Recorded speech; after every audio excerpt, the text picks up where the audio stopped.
Night angel. ఇది ఒక action thriller film written, produced and directed by Luc Besson. నటీనటులు Sasha Luss, Luke Evans, Cillian Murphy మరియు Helen Mirren నటించారు.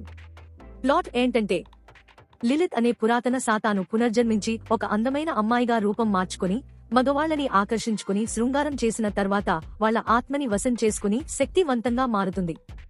Siren అనే పత్రిక వాడుకుని మగవాళ్లని తన గుప్పెట్లో పెట్టుకుంది. అయితే లిలిత్ ని ఆపేందుకు సాడి అనే ముసలావిడ క్రిస్తేకి, క్రెయిగ్కి సహాయపడుతోంది. ఈ ముగ్గురు లిలిత్ ని ఎలా ఆపారు అనేది మిగిలిన కథ. ఇంకా సినిమా చూడొచ్చా అంటే, నేను అయితే ఈ సినిమాని రికమెండ్ చెయ్యను. తెలుగు డబ్బింగ్ ప్రాపర్గా పడలేదు. సినిమాలో న్యూడ్ సీన్స్ ఉన్నాయి. సినిమా జోలికి అయితే వెళ్ళకండి. చివరి 25 నిమిషాలు ఏదో కొంచెం బాగుంది, కానీ మిగిలింది మొత్తం స్క్రాపే సినిమాలో. ఈ cinema run time 1 hour 28 minutes ఉంటుంది. ఈ సినిమాకి నా రేటింగ్ 1.5/5. మరెన్నో మూవీ రివ్యూస్ కోసం మా ఛానల్ని సబ్స్క్రైబ్ చేసుకోండి. లైక్ చేయడం మర్చిపోకండి. జై హింద్.